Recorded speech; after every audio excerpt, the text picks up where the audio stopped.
Bonjour à toutes et à tous. Imaginez un peu, et si pour remporter un débat, la meilleure des stratégies, c'était de commencer par donner raison à son adversaire? Ça a l'air fou, mais c'est le secret d'une technique d'argumentation redoutable. C'est super utile, que ce soit pour les dissertations ou les débats, et on va décortiquer ça ensemble aujourd'hui. Cette question, elle a l'air d'un paradoxe, n'est-ce pas? Et pourtant, c'est vraiment au cœur d'une stratégie qui est incroyablement efficace. Le principe, on accorde un point à la personne en face pour, au final, rendre sa propre position encore plus solide. Allez, voyons comment on peut maîtriser cette technique. Bon, on commence par la base. On a tous déjà essayé de convaincre quelqu'un, que ce soit nos parents, nos amis, nos profs, mais la question c'est comment on passe d'un argument juste bon à un argument vraiment excellent. Un argument qui non seulement persuade, mais qui impressionne par sa solidité et sa finesse. Eh bien, souvent, la différence, elle ne tient pas tant au fait qu'on présente, mais à la façon dont on les présente. Un bon argument, en gros, il affirme une position, point. Mais un excellent argument, lui, il va plus loin. Il anticipe ce que l'autre va dire et il désamorce les contre-arguments avant même qu'ils n'arrivent sur la table.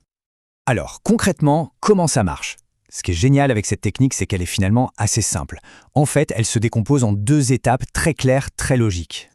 Première étape, la concession. C'est le moment où l'on montre qu'on a écouté, qu'on a vraiment compris le point de vue d'en face. C'est un peu comme dire « Ok, je vois ce que tu veux dire, et sur ce point précis, il y a une part de vérité. » Et ensuite, seulement ensuite, vient la deuxième étape, la réfutation. C'est là qu'on pivote et qu'on explique pourquoi cet argument, même s'il existe, eh bien il n'est pas suffisant ou il est incomplet.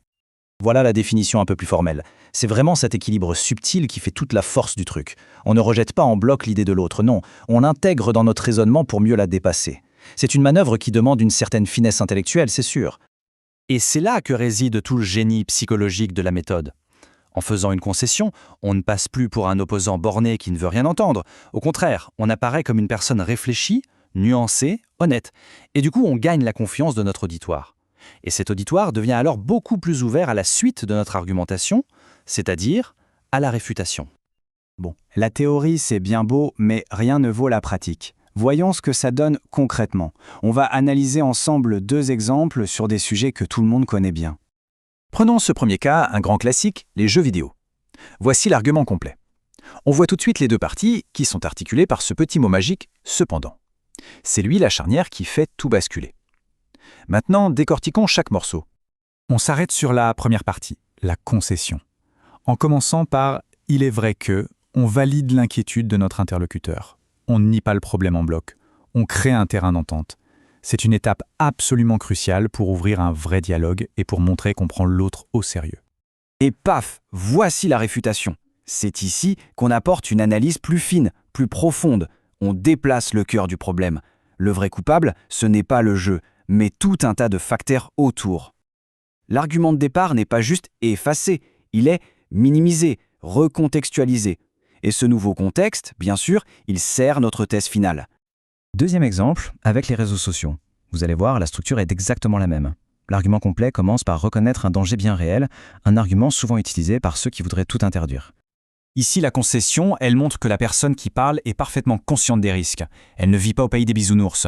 Ça prouve que son opinion n'est pas naïve, mais qu'elle est le fruit d'une réflexion équilibrée. Et la réfutation, là encore, elle ne se contente pas de dire non. Elle propose une alternative, une voie constructive. Elle oppose une solution complexe et intelligente, l'éducation, l'accompagnement, à une solution simpliste, l'interdiction. Tout de suite, l'argument gagne en maturité et en crédibilité.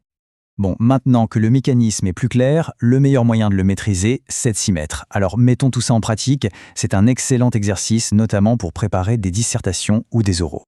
Voilà 4 sujets de débat assez classiques. L'idée, c'est d'en choisir un, celui qui vous inspire le plus. La toute première étape, évidemment, c'est de décider quelle position, quel camp on a envie de défendre. Ok, voici la mission. En 3 temps. Alors pour l'exemple, prenons le premier sujet. Faut-il supprimer les notes? Disons que notre thèse, c'est non, il ne faut pas les supprimer. La première chose à faire, c'est de trouver un bon argument du camp d'en face. Par exemple, les notes créent du stress. Ça, c'est une critique qu'on entend souvent. C'est parfait pour notre concession. On va donc reconnaître ce point. Et ensuite, on construit la réfutation. L'argument complet pourrait donner un truc comme ça. Il est certain que le système de notation peut être une source de stress pour les élèves. Ça, c'est la concession. Toutefois, les supprimer reviendrait à priver les élèves d'un repère clair pour mesurer leur progrès. Donc plutôt que de tout abolir, il serait plus judicieux de les compléter par des évaluations plus qualitatives pour offrir un suivi plus complet et bienveillant. Et ça, c'est la réfutation. Pour terminer, récapitulons un peu pourquoi cette technique est si redoutable. Elle a au moins 3 gros avantages. Le plus évident, c'est la force de persuasion. On le voit très bien quand on compare un argument tout simple avec un argument qui utilise cette méthode. Regardez un peu ce tableau. À gauche, on a une affirmation simple, un peu brute de décoffrage. C'est une opinion, point. À droite, on a l'argument renforcé. Il est plus nuancé, plus réfléchi, et surtout, il anticipe l'objection principale. Honnêtement, lequel des deux a le plus de chances de convaincre? La réponse semble évidente, non? Ça, c'est le deuxième avantage et c'est peut-être le plus important. Quand on utilise cette stratégie, on sort de la logique de l'affrontement, du combat de coq. On montre qu'on ne cherche pas juste à gagner, mais qu'on cherche à approcher la vérité. Et il y a un troisième bénéfice qui est pour nous-mêmes, ça nous force à réfléchir de manière plus complexe et donc à mieux comprendre toutes les facettes d'un problème. Voilà une bonne question pour conclure. Comme n'importe quel outil puissant, est-ce que cette technique peut être utilisée pour manipuler, pour donner une fausse impression de nuance tout en défendant une idée, au fond assez néfaste? C'est une réflexion qui est essentielle sur l'éthique de l'argumentation. Merci pour votre attention.